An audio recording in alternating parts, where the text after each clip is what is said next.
Halo sahabat nonton, siapa nih yang penasaran dengan kelanjutan cerita dari drama Nothing Uncovered? Yuk kita mulai aja alur cerita kelanjutan episode 5 dan 6 ya. Dengan rasa penuh terhianati, Jungwon langsung menyerang terapisnya itu dan memaksanya untuk mengaku. Tapi itu semua nggak nyata sahabat nonton, alias cuma di dalam pikiran Jungwon aja. Jungwon sepertinya mau main cantik kali ini. Jadi Jungwon pergi aja deh. Jungwon juga jadi ingat kalau Woo-jae lah yang merekomendasikan terapis itu kepada Jungwon. Nah, pelan-pelan pokoknya semua bakalan ketahuan deh ya. Tinggal tunggu waktu aja. Di kantor polisi, Taehoon dan Myung-soo mengintegrasi Kim Min-chul yang adalah penguntit Unse, walaupun Min-chul bilangnya dia cuma ngefans Unse aja. Taehoon langsung nembak Min-chul dengan pertanyaan, "Kamu tahu kan kalau Unse berselingkuh dengan teman SMA-mu si Woo-jae? Terus kamu memeras Woo-jae kan? Benar kan begitu?" Tapi Min-chul terus menyangkalnya. Sedangkan di tempat lain, Jungwon ngajak Haewon, si staf klinik terapisnya untuk minum-minum. Dengan mabuk, Haewon jadi bocor deh. Dia bilang kalau Unse juga ke terapis di klinik itu. Terapis itu bernama Yoon Young. Dan ternyata, Yoon Young itu selalu merekam setiap konsultasinya dengan semua pasiennya, tanpa persetujuan dari para pasien tersebut. Kita juga melihat Woo-jae menghampiri Yoon Young. Yoon Young bilang kalau Jungwon tuh ada taruh penyadap buat menyadap Woo-jae. Dan memberitahu Woo-jae kalau Jungwon sekarang udah tahu Woo-jae tuh ada di TKP pada hari kematian Unse. Bahkan Jungwon juga tahu kalau Yoon Young juga berada di TKP bersama dengan Woo-jae. Yoon Young nambahin, "Kayaknya nih, Jungwon yakin loh kalau aku dan kamu, Woo-jae, yang telah membunuh Unse." Woo-jae bilang ke Yoon Young, yang intinya ingin memutus hubungan dengan Yoon Young. Tapi Yoon Young ngancam Woo-jae dengan berkata,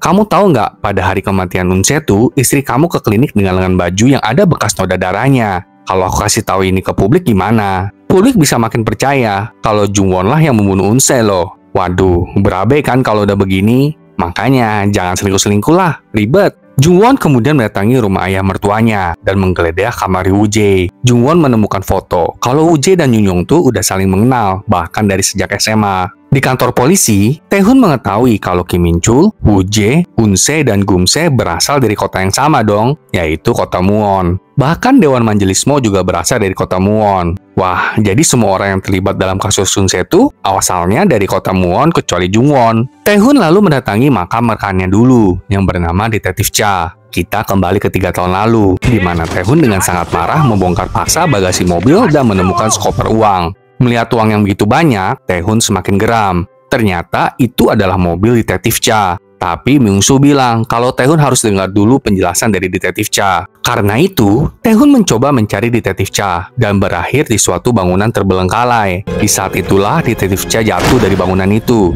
Sebelum meninggal, Detektif Cha meminta maaf karena telah menipu Taehoon. Detektif Cha juga bilang kalau Jungwon memacari Taehoon tuh demi menyelidiki Detektif Cha dan menyuruh Taehoon untuk berhenti bersikap bodoh. Waduh, masa sih? Jadi ini alasan Jungwon dan Taehoon putus. Di saat itu pun, Jungwon datang ke bangunan terbelengkalai itu dan kaget melihat Detektif Cha yang terluka. Tapi Taehoon bersikap dingin dan mencurigai Jungwon karena omongan Detektif Cha tadi itu. Jungwon tidak memiliki kesempatan untuk menjelaskan karena Taehoon udah begitu marah saat itu. Balik ke waktu sekarang, dan kita melihat Jungwon juga melayat Detektif Cha. Taehoon yang masih menyimpan luka mengkonfrontasi Jungwon dan meminta Jungwon untuk minta maaf. Tapi Jungwon bilang kalau dia nggak pernah berbuat salah kepada Taehoon. Nah loh, jadi Detektif Cha bohong gitu di akhir hayatnya. Saat pulang ke rumah, Woo-jae bilang ke Jungwon kalau dirinya melihat kemeja Jungwon yang ada noda darahnya di malam kematian Unse. Langsunglah Woo-jae menuduh Jungwon kalau Jungwon yang membunuh Unse.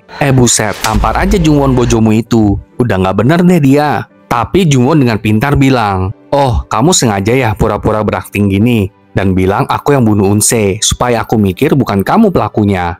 Ini lucu banget ya, di luar sana semua orang mengira kita adalah komplotan. Tapi sebenarnya kita malahan saling mencurigai. Langsung terdiamlah si Woo-jae. Keesokan harinya, upacara pembukaan Yayasan Kesejahteraan Mujin pun diadakan. Yayasan ini tuh didirikan oleh ayah Woo-jae, dan Woo-jae yang memimpin yayasan itu. Jungwon bersama Woo-jae menghadiri acara itu. Di sana juga ada Taehoon dan Myung-soo. Bahkan ada Yoon Young juga dong. Dan ternyata Jungwon lah yang mengundang Yoon Young.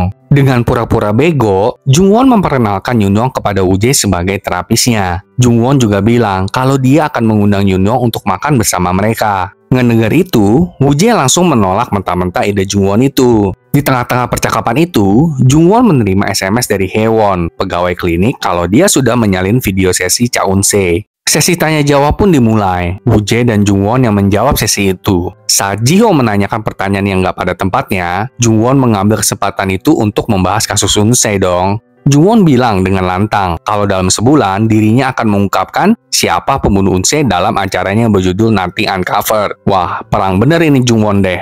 Saat Tama, Jung-won melihat Tae-hun membuntuti Woo-jae. Jadi Jung-won mengejar Tae-hun, tapi Ji-ho membuntuti Jung-won sembari merekam. Ketika kehilangan jejak Tae-hun, Jung-won menelepon Tae-hun dan memintanya untuk berbicara berdua. Tae-hun yang melihat dari gedung atas kalau Jung-won sedang dibuntuti oleh Ji-ho pun segera menarik Jung-won ke sebuah gudang gitu. Tae-hun memberitahu Jung-won kenapa dia berlaku seperti ini, yaitu karena Ji-ho. Mereka pun mengobrol sebentar soal kasus Un-se. Saat Jung-won dan Tae-hun keluar dari gudang, Woo-jae ternyata memperhatikan mereka dari atas dan merasa terhianati. Woo-jae lalu berbicara dengan Tae-hun di atap mengenai Min-chul dan bagaimana semua orang yang terkait kasus Un-se berasal dari Muwon. Tae-hun tanya, apa sih yang terjadi di Muwon? Tapi Woo-jae tidak menjawab dan menghentikan percakapan mereka. Namun, Tae-hun kali ini memprovokasi Woo-jae sehingga Woo-jae bertindak kasar kepada Tae-hun. Nah kan, akhirnya ya, kamu menunjukkan sisi psikopatmu Woo-jae. Tapi untungnya Jung-won datang dan memisahkan kedua pria ini. Hal ini pun diamati oleh Jung-yong dari bawah. Rumit banget dah sebenarnya, ada apa ya ini? Saat di rumah, Jung-won mengingat apa yang dia dengar dari percakapan Woo-jae dan Tae-hun tadi di atap. Jung-won jadi punya pertanyaan, siapa aja yang terkait dengan kasus Un-se? Dan kenapa suaminya bertindak sampai segitunya ketika mendengar kota Muwon? Memang aneh kok ini. Di kantor polisi, Tae-hun dan Myung-soo membahas tentang kematian ART Dewan Majelis Mo bernama Jin Myung-suk yang kemarin tergantung di teras itu loh. Ternyata suami Jin Myung-suk itu udah meninggal. Dulu, suami Jin Myung-suk bekerja di sebuah pabrik di kota Muwon. Suatu hari terjadi kebakaran di pabrik itu, dan suami Jin Myung-suk dituduh membakar pabrik itu. Suami Jin Myung-suk didakwa oleh jasa Mo yang sekarang adalah Dewan Majelis Mo. Sedangkan Jung-won memeriksa rekaman sesi terapi antara Jung-yong dengan Un-se yang telah dicuri oleh Hae-won kemarin itu. Dalam rekaman itu, Un-se tanya ke Jung-yong, apakah Jung-yong mengenal Nari? Karena kan Woo-jae dan Jung-yong itu satu SMA. Un-se nambahin, iya, soalnya kemarin saat Un-se ke studio Woo-jae, Woo-jae sambil mabuk merengek dan meneteskan air mata sambil menyebut nama Nari. Woo-jae bahkan sebenarnya mengatakan sesuatu tentang Nari, tapi Un-se tidak mau menyebutkannya. Un-se juga berencana untuk melidiki siapa Nari ini. Setelah menonton video itu, Jung-won jadi bertanya-tanya. Jadi Un-se tuh udah tahu kalau Jung-yong dan Woo-jae satu SMA. Dan Jung-yong juga tahu kalau Un-se itu selingkuhannya Woo-jae. Kalau gitu, siapa Nari ini? Nah loh, belum kejawab semua teka-teki, malahan muncul satu orang lagi nih. Malam itu, Jung-won langsung naik kereta dan pergi ke Muwon. Berani banget dah Jung-won ini, buset. Saat di perjalanan, Jung-won merasa kalau dia seperti diikuti sama seseorang. Dan saat Jung-won menangkap bahasa orang itu, ternyata orang itu adalah Tae-hun. Aduh, bisa nggak sih kalian bersama aja gitu? Tapi Jung-won cerai dulu aja lah. Hahaha, kacau nih teman nonton kamu jadinya. Jung-won dengan marah mengetahui kalau Tae-hun membuntuti Jung-won dan memperingatkan Tae-hun untuk stop membuntutinya. Lalu Jung-won pun pergi. Besok paginya, Jung-won mendatangi SMA Muwon dan bertemu dengan wakil kepala sekolah. Di sana, Jung-won pura-pura menanyakan tentang teman-teman suaminya karena Jung-won ingin membuat video kenangan untuk suaminya itu. Wakil kepala sekolah bercerita kalau Kim Min-chul itu pembuat onar. Dia menyukai seorang siswi dan menyerang siswi itu. Untung aja Woo-jae yang menyelamatkan siswi itu. Siswi itulah si Nari. Terus Jung-won tanya lagi, sekarang Nari kemana? Wakil kepala sekolah bilang kalau pada tahun 2009 tuh terjadi kebakaran pabrik dan Nari meninggal. Kebakaran pabrik yang dimaksud wakil kepala sekolah pasti pabrik tempat suami Jin Myung-suk dulu kerja deh.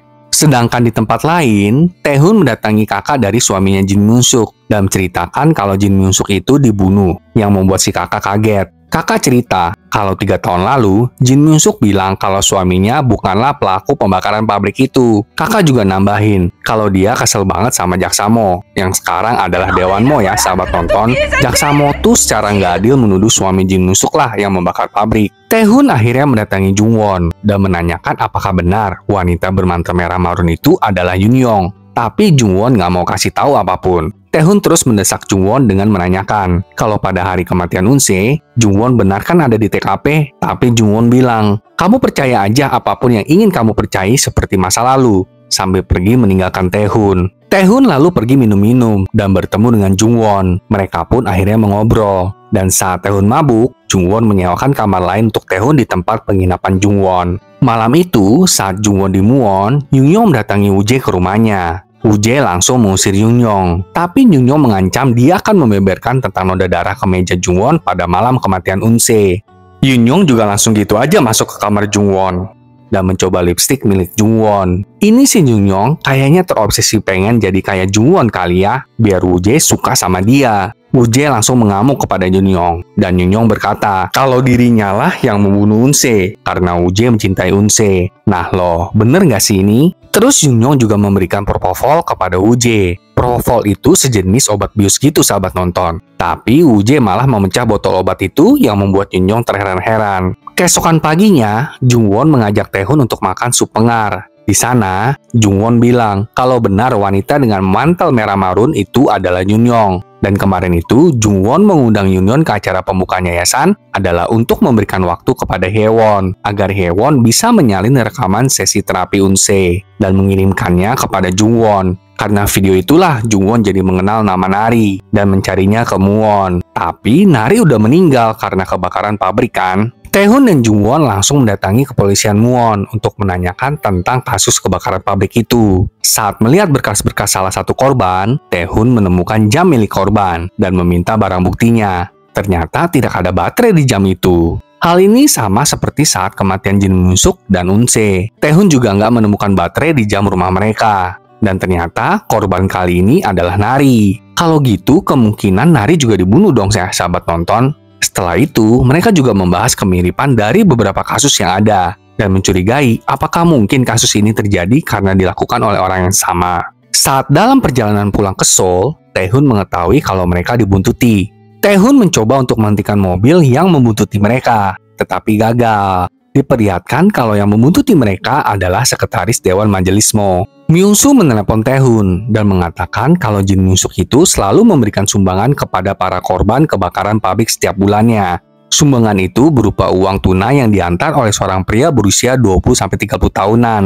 Tetapi karena CCTV sudah terhapus, Myung-soo berencana untuk mencari pekerja yang melihat pria ini untuk menggambar kompositnya. Keesokan harinya di rumah, ketika Woo-jae melihat Jungwon sedang tertidur, Woo-jae diam-diam menggoprek isi tas Jungwon dan melihat ada bil di kafe Moon yang menandakan Jungwon pergi ke Moon kan.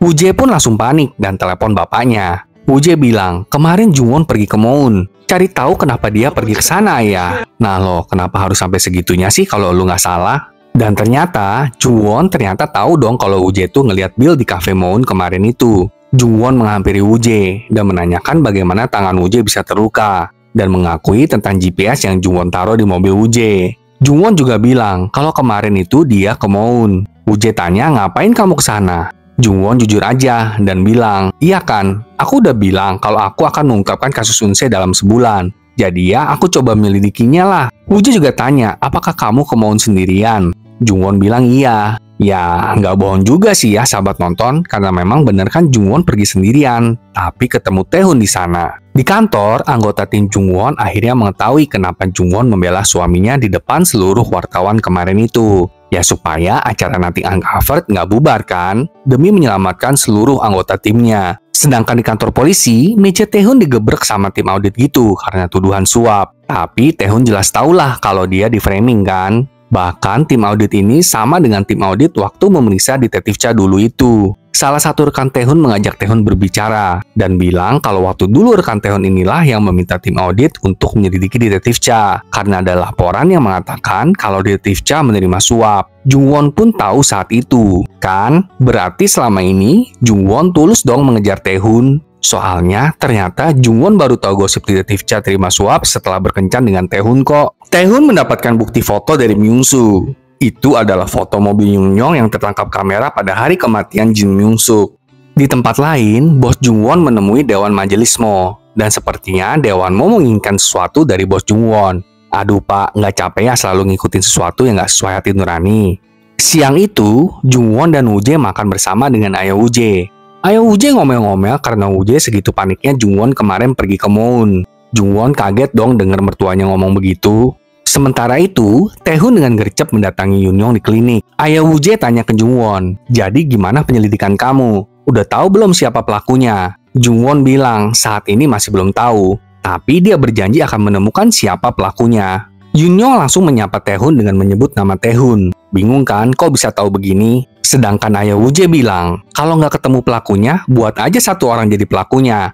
Buset, hobi kok nge-framing orang sih pak? Apakah benar Yunyoung lah pelakunya ya sahabat nonton? Atau Woo-jae? Atau ayah Woo-jae? Gimana menurut sahabat nonton? Saksikan kelanjutannya minggu depan ya. Sampai jumpa.